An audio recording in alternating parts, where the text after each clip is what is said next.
Et oui, c'est à New York qu'on se retrouve pour découvrir les annonces de Samsung. On a commencé par une conférence nous annonçant les nouveaux Samsung Galaxy S8 et S8 Plus. Et qu'est-ce qu'ils sont beaux!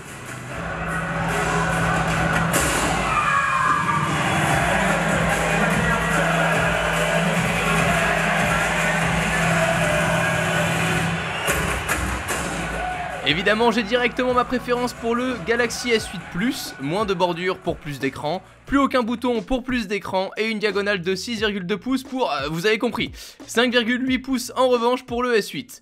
Les contenus HDR seront pris en charge, plus aucun bouton comme je l'ai dit, simplement de quoi naviguer grâce au tactile. Le bouton Home fera sentir quant à lui une légère pression. Étant un mordu de YouTube, on reste à ma grande satisfaction sur une résolution Quad HD, soit 2960 par 1440 pixels. Les haut-parleurs sont toujours placés en bas du smartphone, dommage, c'est la partie qui reste à mon goût à modifier chez beaucoup de constructeurs pour les placer en façade de chaque côté. Comme le S7, on reste avec une protection waterproof grâce à sa certification IP68, de grosses fonctionnalités font cependant leur apparition. Le déverrouillage du smartphone par l'iris, vos yeux de biche quoi, ainsi que la détection de visage. Ça fonctionne super bien, lunettes ou pas, basse luminosité ou non, c'est la partie que je trouve wow, même si ça reste tout bête, c'est pratique.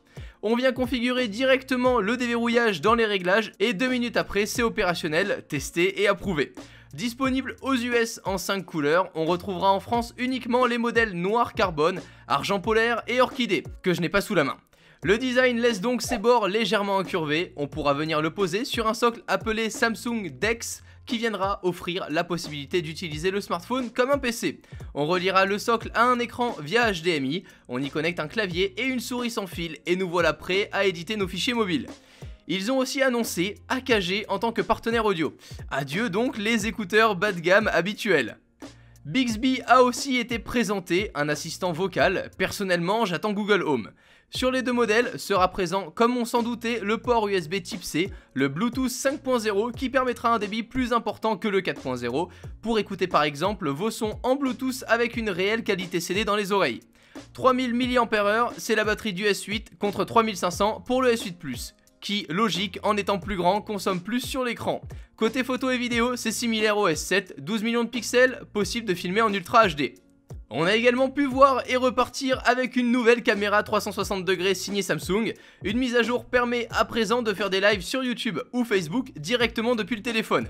Vous savez donc où me retrouver très rapidement en direct de New York. Je vous laisse les liens des pages en description. Le Samsung Galaxy S8 et S8 Plus seront dispo en 64 Go avec micro SD évidemment. Comptez tout de même 809 € et 909 € pour le S8 Plus. Ils sont tous deux déjà dispo en précommande, de mon côté je reste ultra confiant, mes premières impressions sont bonnes. Du coup, vous préférez lequel? C'est le sondage qui est dispo à l'instant en fiche, c'est donc le moment de me donner votre avis. Et le bouton avec un semblant de pouce en l'air sert à monter la vidéo en référencement pour réunir encore plus de technophiles sur la chaîne, alors n'hésite pas à cliquer dessus. Sur ce, on se retrouve très bientôt, prenez soin de vous et à la prochaine, ciao tout le monde. We on the ride, there is no crying. Ride a smile on this pretty face. Hey, open your eyes, yeah, that's all it really takes.